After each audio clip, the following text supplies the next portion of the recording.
E aí galera, tudo bem? Quem fala aqui é o professor Alisson Barros. Sejam muito bem-vindos à abertura de mais um curso de Psicologia. Dessa vez nós vamos trabalhar para a Secretaria de Saúde do Estado do Paraná. É um grande concurso e eu volto a dizer, para quem já me ouviu falar isso, claro, nos nossos periscopes, vai ser um concurso com baixa concorrência e com uma banca muito tranquila. A banca desse nosso concurso é a IBFC.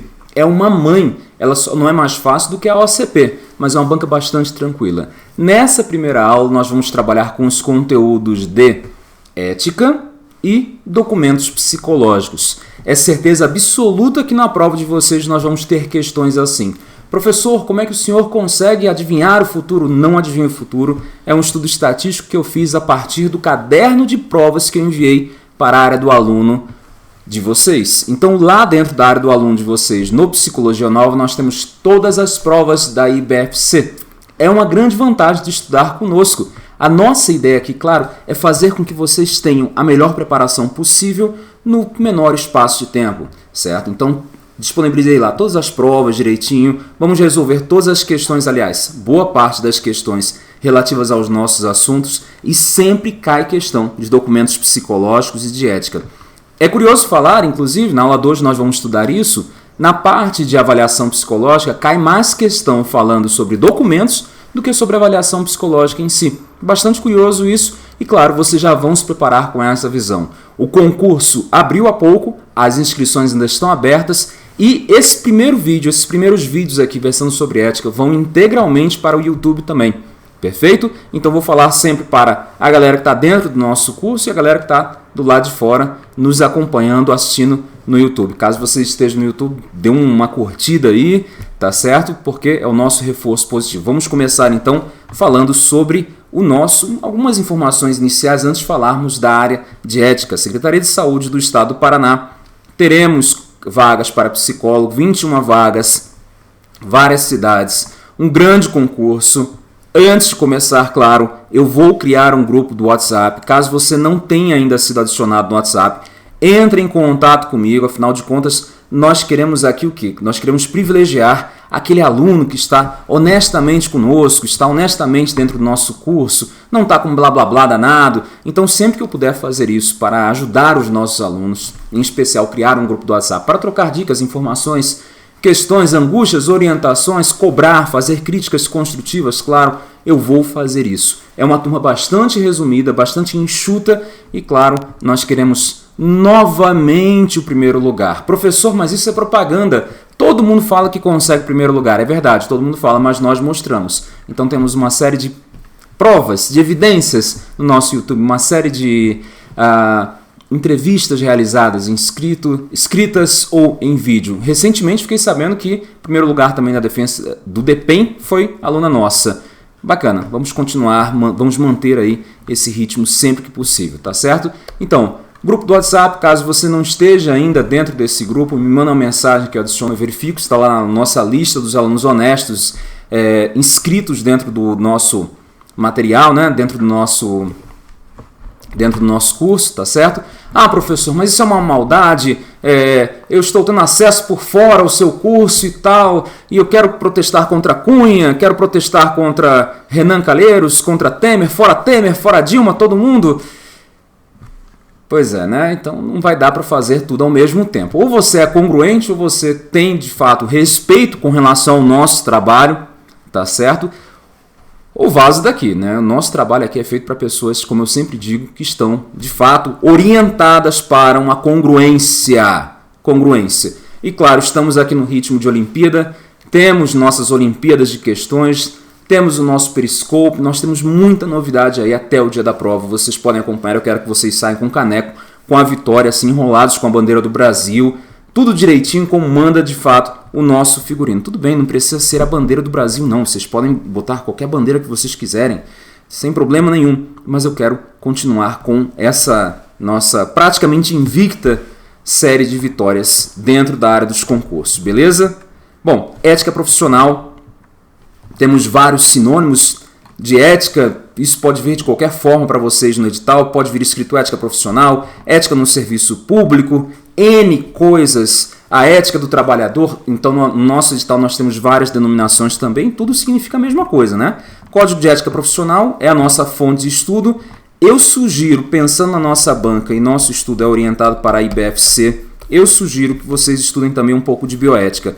Ah, professor, mas caiu bioética dentro do campo da saúde. Não é o nosso caso. Calma, pera lá. Tem certeza que não é o nosso caso? Caiu bioética dentro de provas de neuropsicologia. Não é o nosso caso. Gente, nós vamos resolver questões de ética dentro da prova de neuropsicologia. Não tem problema. Nós temos que alcançar todo o repertório possível e imaginável da banca e nós temos que ultrapassar também. Não é à toa que nós chegamos onde chegamos. O que está descrito no nosso edital? Está escrito lá o seguinte, olha, relações humanas, a ética, sua relação com a cultura e sua influência na constituição do psiquismo. Ótimo, professor. O que isso significa? Muito pouca coisa. Daqui a pouco nós vamos falar. Nós vamos falar sobre a ética deontológica e teleológica, por exemplo. Ética profissional, código de ética profissional do psicólogo. É a mesma coisa. Então, 90% das questões vão sair do código de ética profissional. Nós vamos estudar daqui a pouquinho. Mais ou menos umas 8% das questões vão sair, talvez aí do campo da bioética, e sobrou 2%. De onde é que sai? Não sei, é o fator surpresa. Claro, pensando na experiência recente que nós tivemos aqui nos nossos cursos, com uma outra banca, que também começa com I, a IDECAN, é prudente estudarmos um capítulo de Kruger. Eu estou trabalhando bastante isso nas turmas. Um capítulo de Kruger que fala dessa ética e a cultura, ética deontológica e teleológica. Vocês têm que saber. Perfeito? Vamos seguindo então com a nossa apresentação. Aqui o macete é forte, claro, a batida também é muito forte para que vocês não errem absolutamente nada. Então temos o nosso Código de Ética Profissional do Psicólogo, a resolução número 10 de 2005, que você, se já foi aluno meu, já estudou isso 200 vezes, está autorizado a passar para as questões. Caso não tenha sido aluno ainda, seja muito bem-vindo. Vamos debulhar isso ponto por ponto, porque cai copiado e colado. E olha, na aula número 1 nós temos 40 questões, se não me engano, 41 questões versando sobre ética e documento. Tem uma frequência muito alta. Eu botei só 1/3 das questões que já caíram na IBFC. Toda profissão define-se a partir de um corpo de práticas que busca atender demandas sociais, norteado por elevados padrões técnicos e pela existência de normas éticas que garantam a adequada relação de cada profissional com seus pares e com a sociedade como um todo. Um código de ética, ao estabelecer padrões esperados, então um código de ética estabelece isso, padrões esperados, quanto às práticas referendadas pela respectiva categoria profissional e pela sociedade, procura fomentar a autorreflexão. Beleza? Isso já foi questão de concurso e da IBFC. Um código de ética busca fomentar a autorreflexão exigida de cada indivíduo acerca de sua praxis, de modo a responsabilizá-lo. Além de induzir essa autorreflexão, responsabiliza o psicólogo, pessoal e coletivamente, por ações e suas consequências no exercício profissional. A missão primordial de um código não é normatizar. Gente, eles falam que não é normatizar. Olha que bonitinho, que coisinha mais fofa do mundo. Dá vontade de apertar a bochecha do conselho. Na verdade, eles falam que não é normatizar, mas normatiza. Porque o nosso código de ética, apesar de ter o nome Código de Ética, é um código moral. Ele estabelece quais são os padrões de conduta esperados de todos os profissionais. Perfeito? Caso caia na sua prova, eu acho difícil na IBFC, afinal de contas cai sempre copiado e colado. Caso eles peçam, tenham um pouquinho mais digamos, de exigência aí, como fizeram em algumas questões mais recentes de 2015 e 2016, eles podem falar o seguinte, olha, o código de ética se aproxima mais de um código moral do que de fato de um código de ética. Por quê? A ética é mais individual. Nós vamos ver isso no finalzinho desses nossos encontros sobre ética na aula 1. E um código moral não. É um conjunto de regras maiores, um conjunto de regras que atingem igualmente toda a população. Perfeito? Isso é possível, é bastante viável e existe uma pequena aposta nesse sentido. Seguindo, falamos então desse código de ética aqui. Tem muita coisa que eu vou ler, claro, com velocidade. Algumas eu vou pular, porque vão ser tarefas de casa, e outras eu tenho que explicar os detalhes e onde está o erro do candidato, geralmente. Perfeito? Além disso, nós vamos fortalecer com o código de ética o reconhecimento social da categoria. Professor, uma dúvida que eu tenho na prática. Eu tenho uma dúvida muito séria na prática. Eu não sei se eu tenho a obrigação de colocar na minha clínica. Eu tenho uma clínica linda, maravilhosa, todo no mármore, gastou um dinheiro danado. eu tenho a obrigação de colocar disponível para o meu consumidor, que é o meu cliente, um código de ética. Eu tenho que fazer isso? Tem que colocar o Código de Defesa do Consumidor, mas não precisa colocar o código de ética, porque não tem nenhuma lei, nenhuma resolução, inclusive do CFP, que obrigue isso, perfeito? Os códigos de ética expressam sempre uma concepção de homem de sociedade que determina a direção das relações entre os indivíduos. Então, há um contexto sócio-histórico forte que produziu esse código de ética. Traduzem-se em princípios e normas que devem se pautar pelo respeito ao sujeito humano e seus direitos fundamentais. Ou seja, quando a gente fala em direitos fundamentais, nós falamos também em direitos humanos. Olha só, quero que faça essa associação. Por constituir a expressão de valores universais, tais como os constantes na Declaração Universal dos Direitos Humanos, socioculturais que refletem a realidade do país e de valores que estruturam uma profissão. Um código de ética não pode ser visto como um conjunto fixo, apesar de ser, mas ele não pode ser visto como um conjunto fixo de normas e imutável no tempo. Mais de 10 anos é o nosso código de ética, viu? As sociedades mudam, as profissões transformam-se e isso exige também uma reflexão contínua sobre o próprio código de ética que nos orienta. Então, quem já conhece isso, quem está assistindo no YouTube vai estranhar um pouco, mas eu estou dando o troféu Beleza de Creuza, muito bem escrito, muito bonitinho, fofinho, bacana, cai em concurso, cai, esqueçam a realidade, afinal de contas, concurso é um negócio muito mais sério do que a vida real. Não misturem vida real com concurso. A formulação deste código de ética é o terceiro da profissão de psicólogo, responde ao contexto dos psicólogos, ao momento do país e ao estágio de desenvolvimento da psicologia enquanto campo científico e profissional. Isso há 11 anos, direto do túnel do tempo. Esse código é reflexo de necessidade sentida pela categoria e suas entidades representativas de atender à evolução do contexto institucional legal do país, marcadamente a partir da Constituição Federal. E aqui a galera erra em peso. Quem está começando na área dos concursos acaba errando isso em peso. Olha só, questão de concurso. O Código de Ética, o terceiro da profissão, o Código de Ética da área da psicologia, é orientado pelas diretrizes, pelos fundamentos da Constituição Federal de 1988, correto? Errado, muito errado. É orientado pela Declaração Universal dos Direitos Humanos. O que está escrito, e você viu isso comigo agora há pouco, é o seguinte: a partir da Constituição Federal de 88, tivemos condições de desenvolver esse campo, o que redundou no atual Código de Ética. Fica esperto, cuidado, não erra na interpretação, por favor.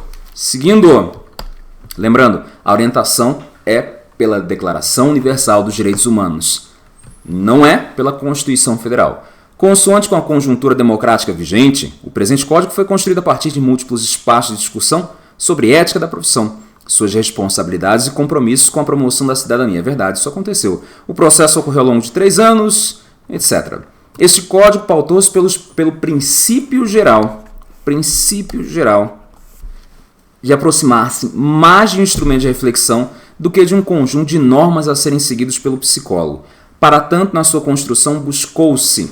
Aí, uma outra banca, não é a IBFC, chamou essas alíneas aqui de princípios gerais do Código de Ética. Não são princípios gerais, gente. A banca interpretou errado, mas vai que cai na sua prova. Então, erradamente, eu vou pedir para vocês guardarem essas alíneas que vou ler a seguir. Acho que é A, B, C e D só, né? A, B, C e D. Vocês vão escrever aí no PDF de vocês. São princípios gerais, de acordo com a IDECAM. Não é com a IBFC, mas vai que a IBFC inventa de fazer o que eles às vezes fazem, né? A IBFC tem vezes que copia e cola, às vezes, da própria prova. Em algumas situações, da própria prova. Muda só a ordem ali das coisas e tem uma relação muito própria. Dica de concurso. Caso você já tenha terminado todas as questões da IBFC, você está autorizado a pular para a IDECAM. A IDECAM tem um estilo muito semelhante. O problema da IDECAM é que eles não sabem explicar exatamente o que eles querem no cabeçalho das questões, mas o nível de dificuldade é praticamente o mesmo. A dificuldade vai estar na interpretação justamente do cabeçalho, perfeito? Então, IADS, IDECAM, todas as que começam com I vão ajudar na sua preparação, perfeito? Vamos entender esses aqui como princípios gerais. É uma compreensão errada? É, mas, gente, isso aqui é concurso. A linha A. Para tanto, na sua construção buscou-se, a linha A, valorizar os princípios fundamentais como grandes eixos que devem orientar a relação do psicólogo com a sociedade, a profissão, as entidades profissionais e a ciência, pois esses eixos atravessam todas as práticas e estas demandam uma contínua reflexão sobre o contexto social e institucional. A linha B, abrir espaço para discussão pelo psicólogo dos limites e interseções relativos aos direitos individuais e coletivos, questão crucial para as relações que estabelece com a sociedade, os colegas de profissão e os usuários ou beneficiários de seus serviços, contemplar a diversidade que configura o exercício da profissão e a crescente inserção do psicólogo em contextos institucionais, em equipes multiprofissionais, estimular reflexões que considerem a profissão como um todo e não em suas práticas particulares, uma vez que os principais dilemas éticos não se restringem a práticas específicas e surgem em quaisquer contextos de atuação. Ao aprovar e divulgar o Código de Ética Profissional do Psicólogo, a expectativa é de que ele seja um instrumento capaz de delinear para a sociedade as responsabilidades e deveres do psicólogo. Professor, onde é que estão os direitos? Não estão aqui. Cuidado. Temos, de fato, no artigo 1º e 2º, as responsabilidades e os deveres. Aliás, melhor falando, nós temos as vedações e os deveres. Oferecer diretrizes para a sua formação e balizar os julgamentos das suas ações, contribuindo para o fortalecimento e ampliação do significado social da profissão. Não entramos ainda no Código de Ética, não sei se vocês perceberam, pelo menos nos artigos. É o que nós vamos fazer até o final desse nosso encontro, dessa nossa primeira aula. Vamos versar sobre os princípios fundamentais. O que nós vimos antes foram os princípios gerais. Podemos entender doutrinariamente, afinal de contas, uma banca já afirmou essa posição, podemos entender doutrinariamente que o que nós vimos lá atrás eram princípios gerais. Tudo bem que está errado, eu já expliquei isso aqui. Vamos versar sobre os princípios fundamentais.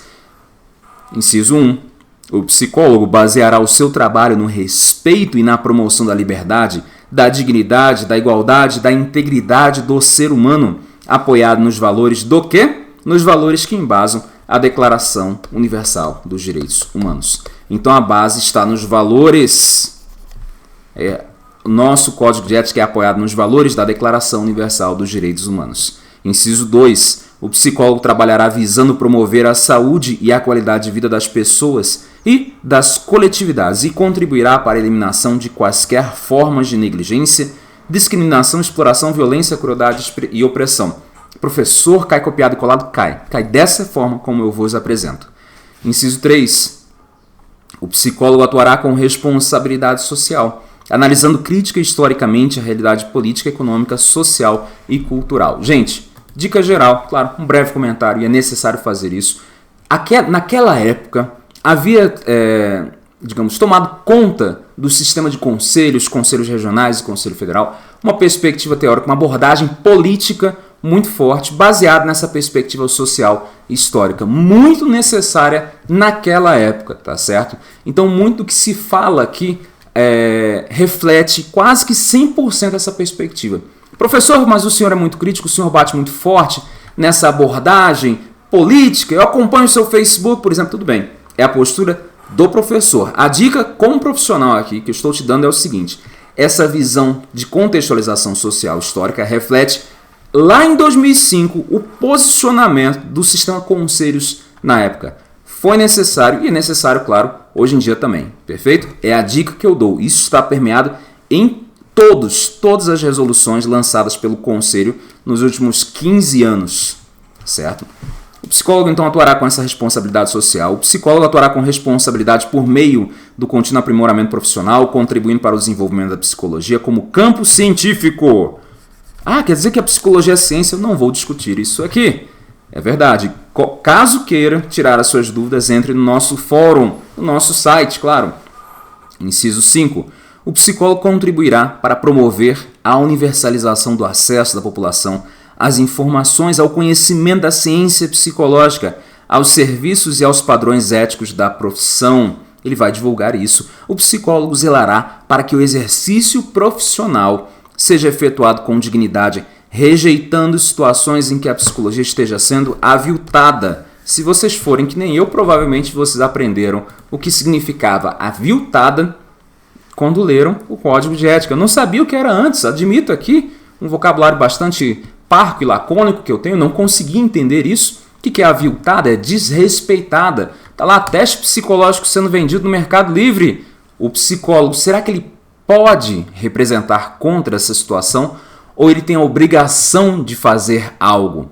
Ele tem a obrigação de fazer algo. Um colega seu, amigaço lá de infância, profissional também da área de psicologia, está lá fazendo propaganda desnecessariamente, e aí quem é dos nossos grupos do WhatsApp sabe que vez ou outra eu divulgo o nosso mural da vergonha da psicologia. Às vezes eu tenho umas propagandas assim, psicólogo e, sei lá, marcenaria e funerária, né? Não dá para divulgar junto. Às vezes falta o CRP e tal, o número do CRP. Eu divulgo isso nos nossos grupos para a gente estudar um pouco.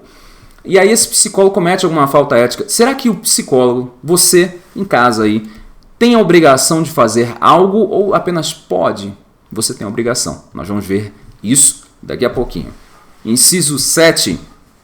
O psicólogo considerará as relações de poder nos contextos em que atua e os impactos dessas relações sobre as suas atividades profissionais, posicionando-se de forma crítica e em consonância com os demais princípios deste código. Perfeito? Bem tranquilo até aqui.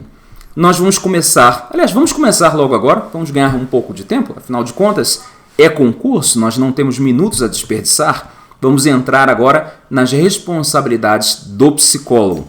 Aí, professor, quer dizer então que nós vamos falar das responsabilidades. As responsabilidades vão versar sobre o quê? Deveres e vedações. Então, o artigo 1º vai falar dos deveres e o artigo 2º das vedações. Segue aí, dá uma olhada no que fala o artigo 1º. São deveres fundamentais dos psicólogos conhecer, divulgar, cumprir e fazer cumprir este código. Verbo no infinitivo, conhecer. Letra B.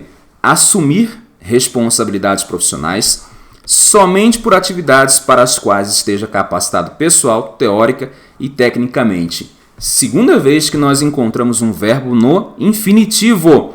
Por que eu estou batendo nessa tecla? Porque vai ser sempre assim, verbo no infinitivo.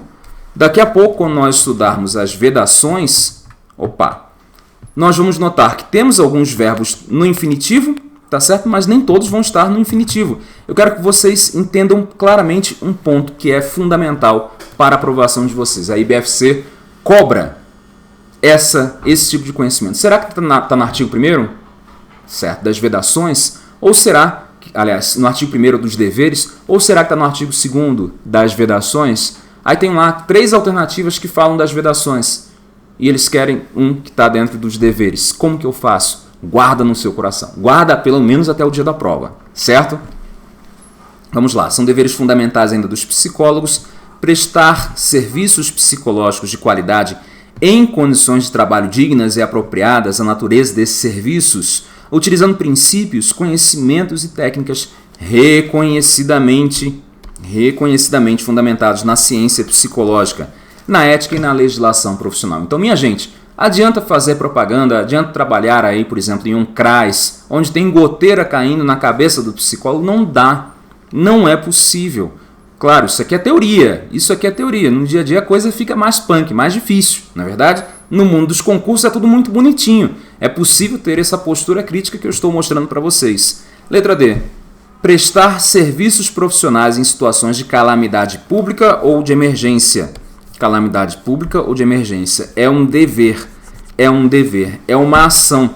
Nós estamos encontrando aqui ações, verbos no infinitivo com ações. Então, eu não vou falar que é uma vedação conhecer, não vou falar que é uma vedação assumir, não vou falar que é uma vedação prestar, por exemplo. Estão entendendo, então, a lógica que diferencia o artigo 1º do artigo 2º. Artigo 1º volta a falar deveres, artigo 2º, vedações.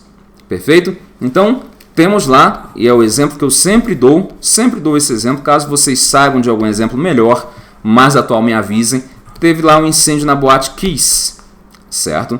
Tivemos esse problema. Então, muita gente aí passando por problemas psicológicos, e é importante o trabalho do psicólogo para evitar o desenvolvimento do transtorno de estresse pós-traumático. Esses primeiros atendimentos são fundamentais para reduzir a chance do surgimento do transtorno de estresse pós-traumático. É o que nós sabemos hoje em dia, em 2016. E aí nós temos lá uma série de psicólogos na região. Isso aqui é um psicólogo desenhado, outro psicólogo, tá certo? E aí você se pergunta, peraí, eu tenho a obrigação, eu moro na região, eu tenho a obrigação de oferecer os meus serviços,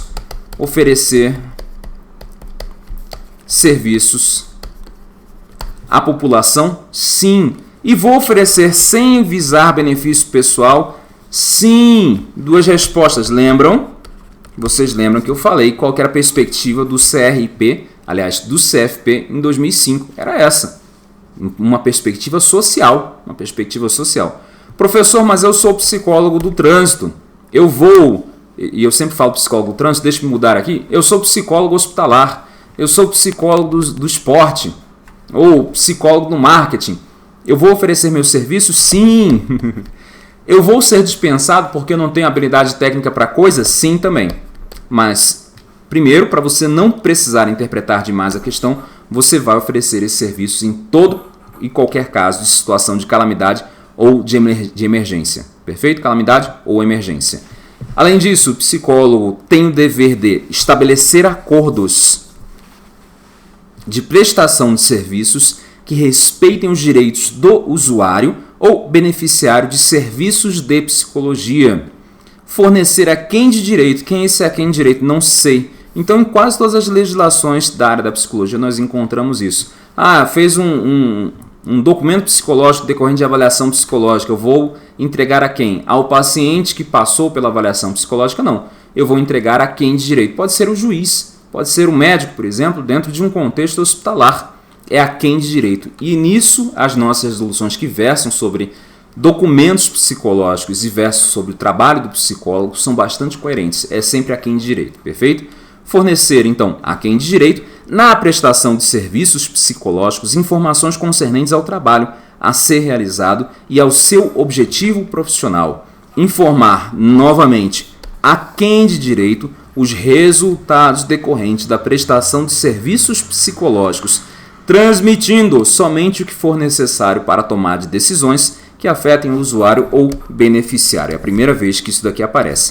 Transmitindo somente o que for necessário. Gente, eu brinco, sempre anotando, já é a 50ª vez que eu trabalho com código de ética, ou mais, eu sempre brinco falando, em vários pontos do código de ética, isso está muito claro, sempre que houver o compartilhamento de informações do psicólogo, o psicólogo vai transmitir somente o que for necessário para o caso. Professor, e se for um caso de prontuário, por exemplo? O código de ética não fala sobre isso, mas sim, vai transmitir novamente apenas o que for necessário, perfeito? Isso vai se repetir pelo menos 4 vezes dentro do código de ética de vocês, então fica muito esperto. Transmitir somente o que for necessário. Orientar a quem de direito? Orientar a quem de direito sobre os encaminhamentos apropriados a partir da prestação de serviços psicológicos e fornecer, sempre que solicitados, documentos pertinentes ao bom termo do trabalho. Zelar para que a comercialização, aquisição, doação, empréstimo, guarda e forma de divulgação do material privativo do psicólogo sejam feitas conforme os princípios deste código. Ter para com o trabalho dos psicólogos e de outros profissionais respeito, consideração e solidariedade e, quando solicitado, colaborar com estes, salvo impedimento por motivo relevante. Professor, eu vou colaborar de graça, afinal de contas, está dizendo aqui. E quando solicitado, eu vou colaborar de graça? Não sei. Eles não falaram isso. E nenhuma banca até hoje fez esse tipo de indagação.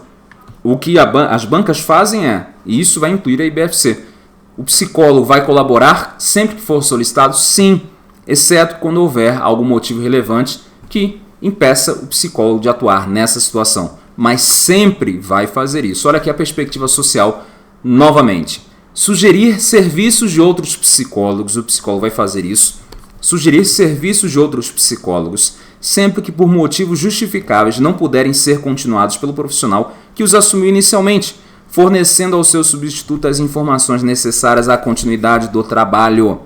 Levar ao conhecimento das instâncias competentes o exercício ilegal ou irregular da profissão, transgressões a princípios e diretrizes deste código ou da legislação profissional. Minha gente, então, o que vocês notaram? Nós falamos agora há pouco das bases, dos fundamentos do Código de Ética Profissional. Nós falamos também dos deveres do psicólogo. São prestações positivas, anotem isso na apostila de vocês. foi preparado com muito carinho, orientada para a IBFC. Mas como esse vídeo vai para o YouTube também, vai servir para quase todas as bancas. Essa parte de código de ética ela é muito constante em quase todas as bancas do Brasil. Anotem no PDF de vocês o seguinte: artigo 1º, temos deveres, são prestações positivas, são ações com verbos no infinitivo do que o psicólogo deve fazer. Professor, que besteira, mas é óbvio isso. Claro que é, mas na hora da prova muita gente esquece. E aí confunde o que é vedação com o que é dever. A vedação vai falar de coisas que o psicólogo não pode fazer. Aí na hora da prova ele lê lá, não, essa assertiva faz sentido, essa outra assertiva faz sentido, essa daqui também, a quarta também, mas eles querem uma obrigação aqui, um dever do psicólogo. O que vai diferenciar? O que é uma prestação positiva de uma prestação negativa. Na prestação negativa, o psicólogo deve abster-se. Perfeito? E essa será a regra geral. Vamos ter exceções daqui a pouco na próxima aula. Espero que tenham gostado, tenham entendido, tenham acompanhado aqui a nosso encontro, a nossa aula. Galera do Facebook, galera do YouTube, galera do WhatsApp e galera, claro, do curso da Secretaria de Saúde do Paraná. Esse grande concurso muito bom que nós vamos gravar todas as aulas. Serão aulas inéditas na área de psicologia. Eu peço que vocês deem um joinha no nosso canal no YouTube, claro, nos adicionem no Facebook também e no Instagram. Todo dia nós temos postagem nova no Instagram e no Facebook, beleza? Um grande abraço e até a próxima aula. Fiquem aí. Tchau, tchau.